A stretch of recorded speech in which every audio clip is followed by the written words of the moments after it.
Can Russia actually use nuclear weapons?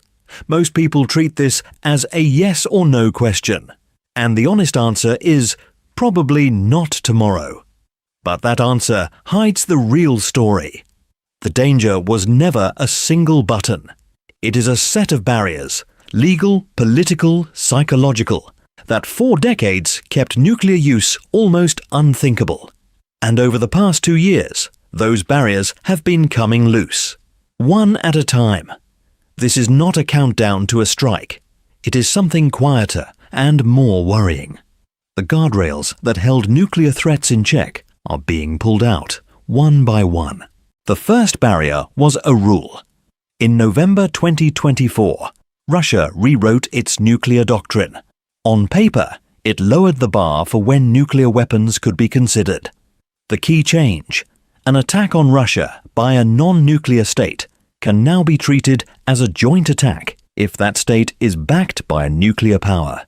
Read the fine print, and this is aimed less at Ukraine than at Washington, London, Paris, and every NATO capital helping Kiev. Now, the critics are right about one thing. A document is not a launch order. Many analysts called this manipulation, not a plan to use the bomb. But that is exactly the point. The rule did not make nuclear use likely. It made nuclear coercion cheaper. It handed Moscow a script for saying, "Your support makes you a target too." The first guardrail, the norm that you do not casually widen who counts as a nuclear target, had been loosened. 2 days later, words became metal. On November 21st, 2024, Russia fired a new intermediate-range ballistic missile at Dnipro. Moscow named it Oreshnik. Western officials called it an IRBM, not an intercontinental missile. But the class of weapon was the point. This was a nuclear-capable, strategic-type missile used in a live war. And here is the strange part. Reporting from Ukraine and Western media says it carried no nuclear warhead, and likely no explosive warhead at all. Just heavy kinetic slugs, so it barely destroyed anything, which tells you the target was never really the factory. The target was a barrier. The old taboo that says you do not reach for nuclear-class weapons just to make a point. Russia reached for one and used it as a message. Then Russia watched. A missile in flight carries no label reading nuclear or conventional. Early warning systems judge by launch point, trajectory, target, and intelligence, not by looking inside the nose cone. To keep this from spiraling, Russia did something careful. It reportedly warned the United States about 30 minutes before launch, through nuclear risk reduction channels. That notification matters. And to be fair to the skeptics, it shows Moscow was managing the risk, not blindly escalating. But watch what Russia could learn from the aftermath. NATO condemned the strike. Ukraine called it escalation. And then nothing. No direct Western military response. The lesson was not, we can go nuclear and get away with it. The lesson was smaller and more corrosive.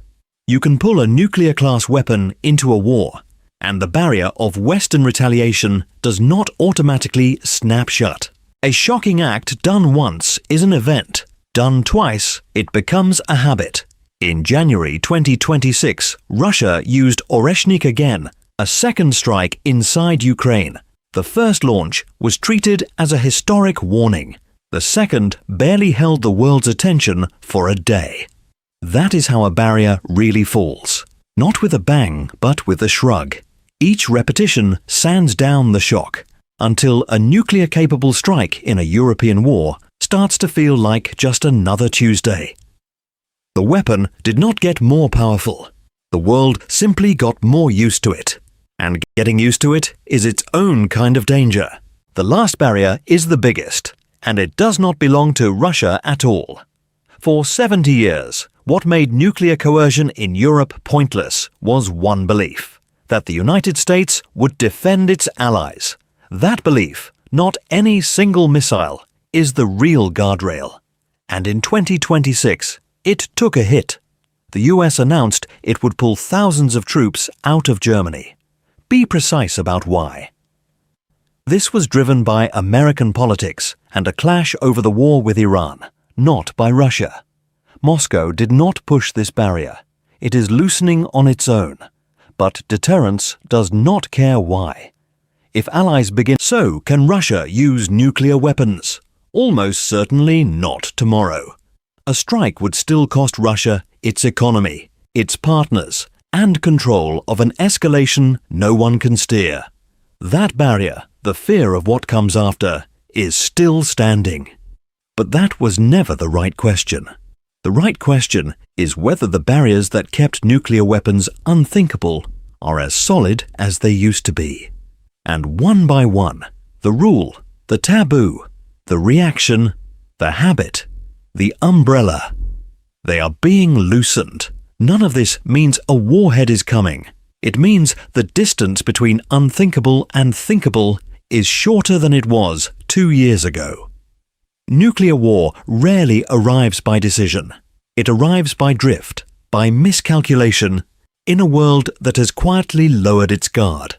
That drift is what we are watching, and that is why the danger is real and why it is growing.